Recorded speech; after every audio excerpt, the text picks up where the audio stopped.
Hello student, welcome to my online classes.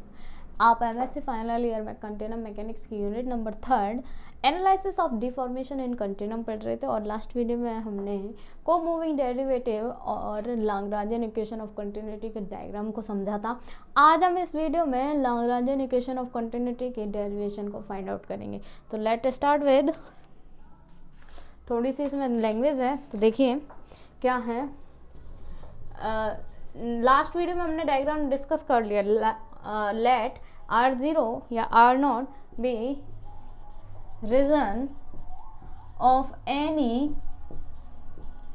Continuum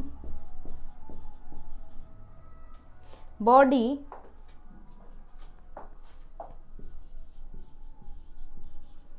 at initially and after time t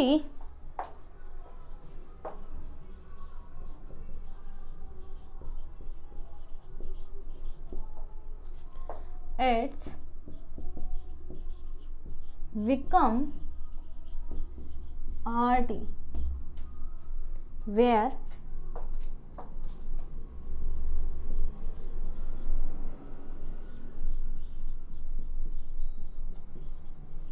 A3 and 0 and rho dash A1, A2, A3, T are density of body particle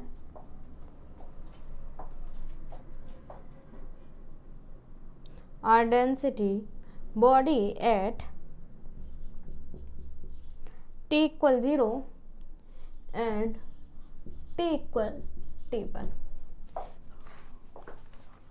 we take a volumetric element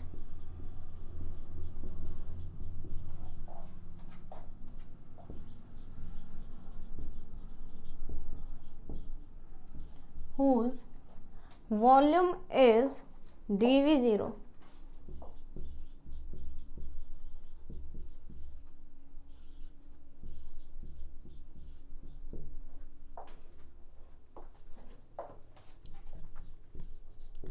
dV0 equal del A1 del A2 del A3।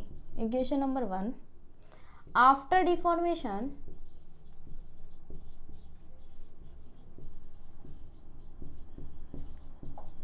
क्या होगा, dVt equal epsilon i j के del y i del y j and del y k. Epsilon i j के del y i upon del a one और del y j del a to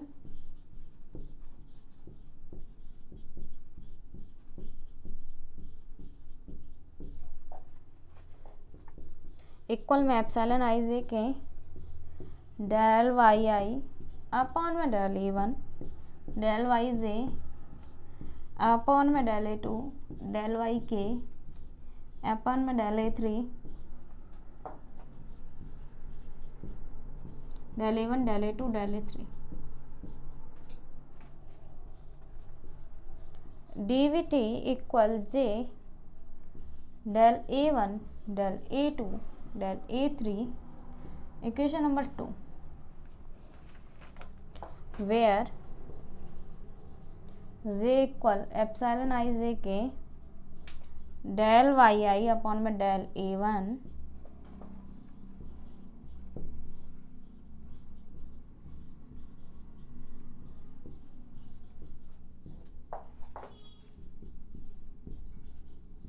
y1 y2 y3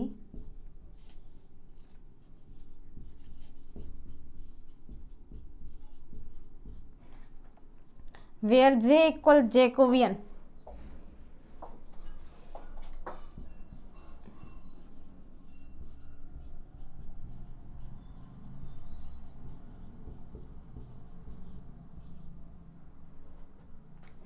J equal Jacobian. तो देखिए Lagrangian of equation of continuity में हमने last में diagram पढ़ा था।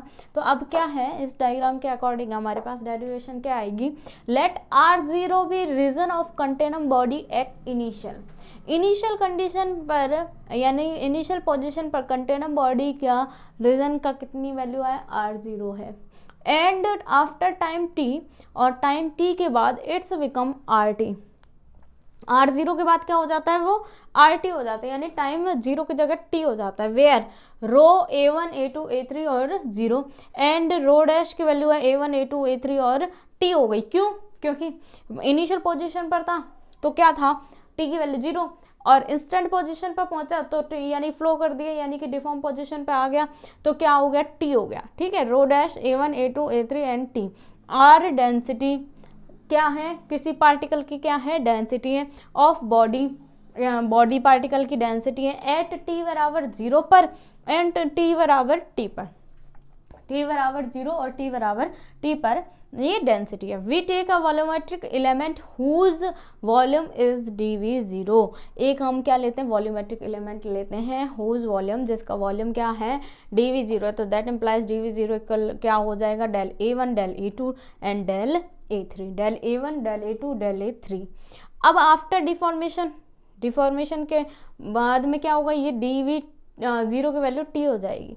अब डिफॉर्मेशन ही हुआ, यानी कि उसमें कुछ चेंजमेंट आया, इनिशियल पोजीशन यानी कि इनिशियल से इंस्टेंट पे आया, del y i del y j del y के, और एप्सिलॉन आई जे के थोड़े से उस परिवर्तन को शो कर रहा है। क्यों, क्योंकि हमारी ये इससे कुछ इसमें परिवर्तन हो सकता है इसकी थोड़ी लंबाई कम हो गई हो, चौड़ाई कम हो गई हो, तो उस चीज़ को हम कैसे शो करेंगे, एप्सिलॉन आई जे के, जो जैकोबियन के रूप में आगे डिफाइन होगा। अब एप्सिलॉन आई जे के, अब डेल वाई आई है, लेकिन किसके रिस्पेक्ट में हुआ चेंजमेंट, A1 के रिस्पेक्ट में, तो del A1 upon del A1। फिर डेल वाई जे का डेल A2 के, क्यों, क्योंकि बी पोजीशन का ए के अकॉर्डिंग यहाँ ए डायग्राम बनाया तो वहाँ बी डायग्राम बनाया तो उसके according del y k upon में डेल A3 इंटू में डेल A3। अब देखिए क्या है, एप्सिलॉन आई जे के ऐसे लिख लिया, उसके बाद डेल वाई आई अपॉन में del A1 del y j upon में del A2 del y k upon में डेल A3 इंटू में del A1 del A2 del A3। अब हमने dvt इक्वल क्या लिख दिया, इस वैल्यू को हमने क्या लिख दिया, j लिख दिया, और del A1 del A2 del A3 it is इज छोड़ दिया, इक्वेशन नंबर 2 दे दिया। अब हमारे पास में वेयर j इक्वल क्या आएगा, एप्सिलॉन आई जे के, इस वैल्यू को हमने j दिया तो j की वैल्यू क्या है, एप्सिलॉन आई जे के डेल वाई आई अपॉन में del A1 del y j upon में del A2 del y k upon में डेल A3, और इसको हमने क्या लिखेंगे इक्वल में डेल y1 y2 y3, यानी i और j और k लिख सकते हो, y1 y2 y3 भी लिख सकते हो, सेम ही प्रोसीजर है, कोई अलग नहीं है। अपॉन में कितना, डेल A1 A2 और A3 लिख दिया, वेयर j इक्वल कितना है, जैकोबियन है। ये तो हुआ लाग्रांजियन इक्वेशन ऑफ कंटिन्यूटी। अभी लाग्रांजियन इक्वेशन ऑफ कंटिन्यूटी के जैकोबियन तक पहुंचे, अब हम आगे कंडीशन सॉल्व करेंगे इक्वेशन नंबर 1 और 2 को लेकर। तो आप यहाँ तक स्क्रीनशॉट लो।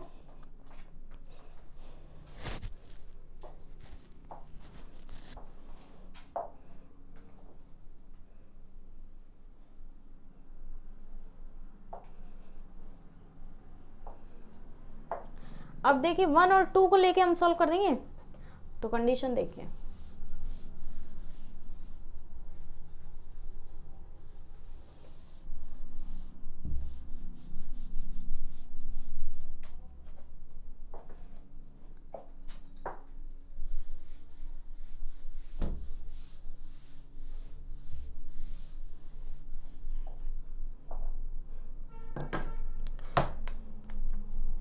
अब देखो बाई इक्वेशन 1 एंड 2, अब बताना 1 एंड 2 से dv0 किसकी value, del A1 del A2 del A3, अगर मैं इसमें रख दूँ तो del A1 del A2 del A3 की वैल्यू dv0 आ जाएगी, यानी कि दैट इम्प्लाइज t की वैल्यू कितनी आ गई, j dv0 आ गई।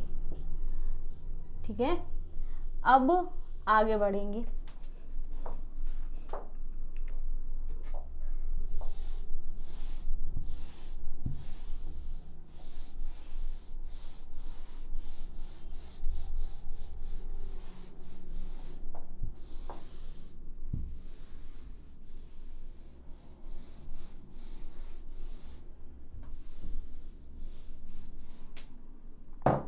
अब देखिए by law of conservation of mass, by law of conservation of mass,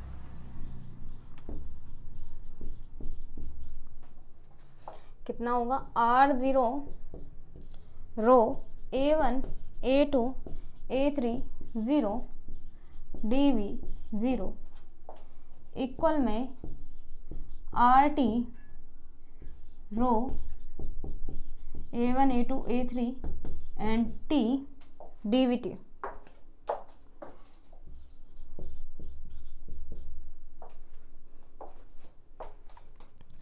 r0 rho a1 a2 a3 0 dv 0 equal r0 rho a1 a2 a3 t j dv 0।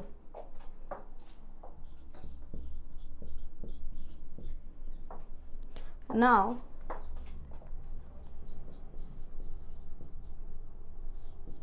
r0 rho a1 a2 a3 0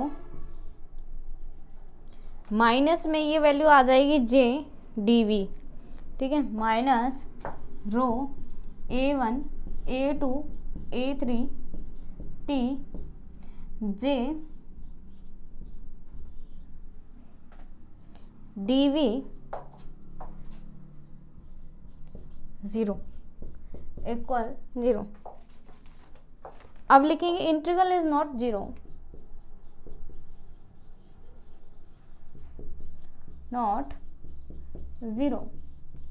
अब पहले यहीं तक समझ लेते हैं, integral जब 0 नहीं होगा तो आगे क्या कंडीशन होगी वो बात की बात है। अब देखो इक्वेशन नंबर 1 और 2 से हमारे पास क्या आया, dvt इक्वल j dv 0 आ गया, dvt की वैल्यू क्या आ गई j dv 0।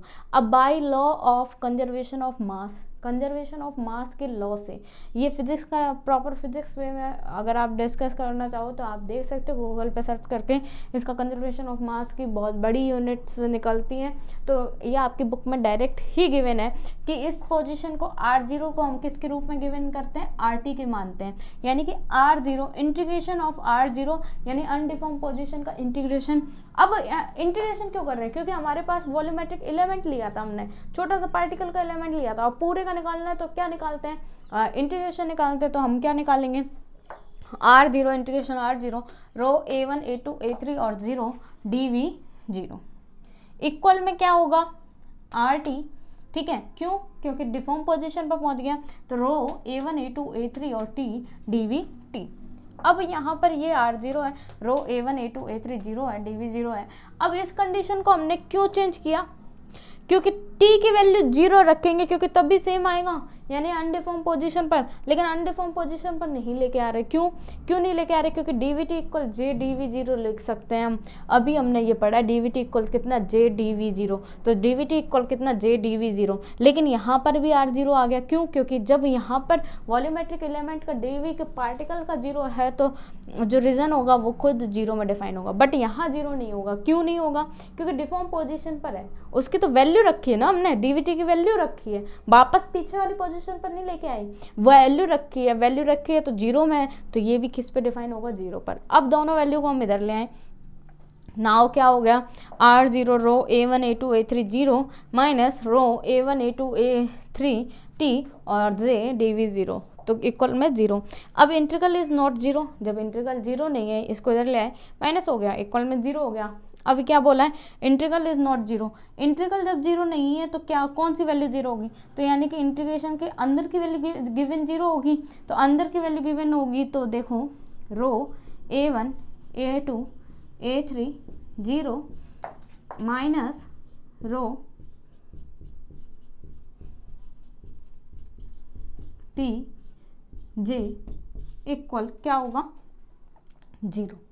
अब यहाँ इसके बाद हम और कंडीशन 2-3 लाइन और है, आप इसका स्क्रीनशॉट लें।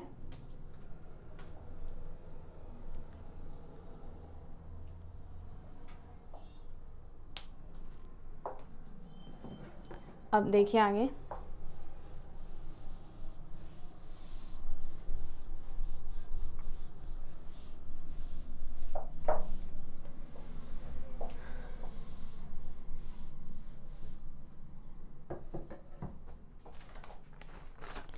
अब क्या होगा, अब देखो इफ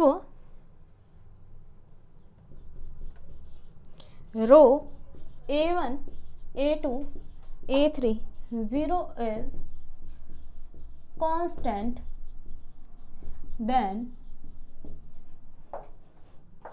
d upon में dt rho a1 a2 a3 0 equal d upon में dt rho a1 a2 a3 t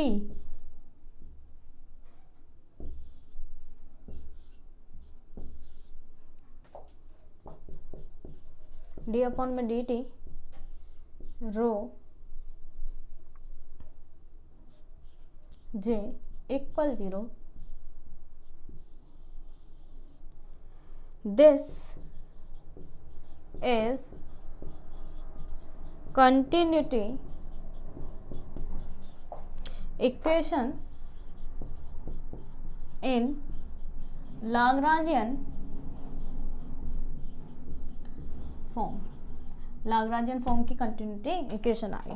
यहाँ तक देखिए सुनिए, इंटीग्रल इज नॉट जीरो, तो जब इंटीग्रेशन जीरो नहीं है तो इंटीग्रेशन की वैल्यू तो जीरो होगी. तो रो a1 a2 a3 जीरो, एक माइनस में रो a1 a2 a3 t j equal zero. अब क्या बोला, if rho a1 a2 a3 और जीरो की वैल्यू अगर कांस्टेंट है, तो कांस्टेंट है तो इसको इधर ले जाओगे. मैं एक लाइन और लिख दूं यहाँ, इसको ऐसे लिख सकते हैं क्या, रो a1 a2 a3 0 इक्वल रो a1 a2 इक्वल में ले गए इधर, ठीक है, a3 t j, ठीक है. अब इक्वल में ले गए तो कर सकते हैं. अब इन दोनों का डिफरेंशिएशन कर दोगे तो डिफरेंशिएशन किसके रिस्पेक्ट में होगा, टाइम t के अकॉर्डिंग होगा. तो d अपॉन में dt rho a1 a2 a3 और 0 इक्वल में d अपॉन में dt rho a1 a2 a3 t. यहाँ बताओ जीरो ऑलरेडी है, यहाँ तो t का 1 हो जाएगा, तो यानी कि ये तो सॉल्व होगा, रो j हो जाएगा, रो j लिख दिया. लेकिन ये वैल्यू क्या होगी, ये वैल्यू तो जीरो है, t पर जीरो है तो ऑलरेडी जीरो है, तो यानी कि t के रिस्पेक्ट में इनिशियल कंडीशन है a1 a2 a3 का भी करोगे तो t के रिस्पेक्ट में इनिशियल कंडीशन का क्या होता है, जीरो होता है. तो वो क्या आ गया, इक्वल में जीरो. ये वैल्यू पूरी क्या होगी, जीरो. और ये बच गया d अपन में dt रो j. रो के ब्रैकेट में डिफाइन नहीं है a1 a2 a3 और t, तो भी माना जाएगा क्योंकि वो कंडीशन को शो आउट करता है. तो यानी कि this is continuity equation in Lagrangian form. ये कैसी कंटिन्यूटी इक्वेशन आ गई, लाग्रांजियन फॉर्म की कंटिन्यूटी इक्वेशन आ गई. तो स्क्रीनशॉट लें आप.